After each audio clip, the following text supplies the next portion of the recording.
Hello friends, ನೀವು ನೋಡ್ತಾ ಇದ್ದೀರಾ ರೈಡ್ ವಿತ್. ಇವತ್ತಿನ ಮೂವಿ ಬಂದು ಸೋಷಿಯಲ್ ಮೀಡಿಯಾದಲ್ಲಿ ತುಂಬಾ ಹೈಪ್ ಕ್ರಿಯೇಟ್ ಮಾಡಿದಂತಹ Malayalam romantic movie Premalu, directed by Girish. Main lead ಅಲ್ಲಿ ಮಮತಾ ಬೈಜು, ನೆಲ್ಸನ್ ಕೆ ಗಾಫರ್ ಅವರು ಕಾಣಿಸ್ಕೊಂಡಿದ್ದಾರೆ. ಇದರ IMDb ರೇಟಿಂಗ್ ಬಂದು 8.1 ಔಟ್ ಆಫ್ 10 ಇದೆ.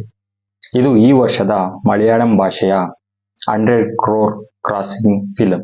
ಮೂವಿ ಸ್ಟೋರಿಗೆ ಬಂದ್ರೆ, ಸಚಿನ್ ಒಂದು college one side love story breakup ಆದ್ಮೇಲೆ UK ಹೋಗ್ಬೇಕು ಅಂತ ಪ್ಲಾನ್ ಮಾಡಿರ್ತಾನೆ. ಬಟ್ ಅದು ಕೂಡ ಫೇಲ್ ಆಗುತ್ತೆ.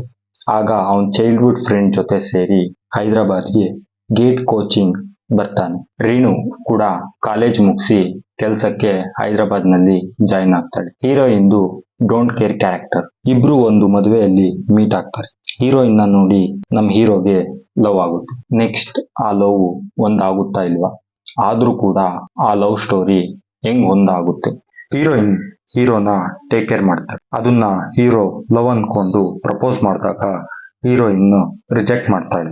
ಅದ್ರಲ್ಲೂ ನಿನ್ಗೇನಿದು ಫಸ್ಟ್ ರಿಜೆಕ್ಷನ್ ಅಲ್ವಲ್ಲ ಅಂದಾಗ ಹೀರೋ ರಿಯಾಕ್ಷನ್ನೇ ಬೇರೆ ತರ ಇರುತ್ತೆ. ಅವನು ದೂರ ಹೋದ್ಮೇಲೆ ಅವನ್ ಪ್ರೀತಿನೋ ಇಲ್ಲ ಇವಳು ನೋ ಅನ್ಲೋ ಅನ್ನೋ ಗಿಲ್ಟೋ ಹೀರೋಯಿನ್ಗೆ ಕಾಡಕ್ ಸ್ಟಾರ್ಟ್ ಆಗುತ್ತೆ. ಲಾಸ್ಟ್ ಅಲ್ಲಿ ಸಿಕ್ಕಾಗ ಹೀರೋಯಿನ್ ಹೀರೋಗೆ ಪ್ರಪೋಸ್ ಮಾಡ್ತಾಳೆ. ಬಟ್ ಆ ಪ್ರಪೋಸ್ ಮಾಡಿದ ರೀತಿ ಕೆಮಿಸ್ಟ್ರಿ ವರ್ಕ್ ಆಗಿಲ್ಲ ಅಲ್ಲಿ. ನನಗಂತೂ ಇದಕ್ಕೆ ಇಷ್ಟೊಂದು ಹೈಪ್ ಯಾಕೆ ಕ್ರಿಯೇಟ್ ಆಯ್ತು ಅಂತ ಇದುವರೆಗೂ ಗೊತ್ತಾಗ್ತಾ ಇಲ್ಲ. ಈ ಮೂವಿ 100 crore ಹೆಂಗೆ ಮಾಡ್ತು ಅಂತಾನೂ ಗೊತ್ತಾಗ್ತಾ ಇಲ್ಲ. ನನಗಂತೂ ನೋಡ್ತಾ ಈ ಮೂವಿ ಯಾವಾಗ ಎಂಡ್ ಆಗುತ್ತಪ್ಪ ಅನ್ನಿಸ್ತು. ಈಗ ಈ ಮೂವಿ ಟೀಮ್ ಬಂದು ಪ್ರೇಮಾಲು 2 ಜೊತೆ ಬರ್ತಾ ಇದ್ದಾರೆ. ಈ ಮೂವಿ ಬಂದು ಕನ್ನಡದಲ್ಲಿ ಅವೈಲಬಲ್ ಇಲ್ಲ, ಬಟ್ ಮಲಯಾಳಂ ತೆಲುಗು ಭಾಷೆಯಲ್ಲಿ ಇದೆ. ನಾನು ಈ ಮೂವಿನ ತೆಲುಗು ಅಲ್ಲೇ ನೋಡಿದೆ. ಈ ಮೂವಿಯಲ್ಲಿ ಕಾಮಿಡಿ ಬಂದು 2 to 3 times ವರ್ಕ್ ಆಗಿದೆ ಅಷ್ಟೇ. ಕಂಪ್ಲೀಟ್ ಫಿಲಂ JK ಅಷ್ಟೇ. ನನಗೆ ಇಷ್ಟ ಆಗಿದ್ದು ಹೀರೋಯಿನ್ಗೆ ಆದಿ ಪ್ರಪೋಸ್ ಮಾಡಿದಾಗ ಹೀರೋಯಿನ್ ನೋ ಅಂತ ಹೇಳ್ತಾಳೆ. ಆ ಸ್ಟೈಲ್ ತುಂಬಾ ಇಷ್ಟ ಆಯ್ತು.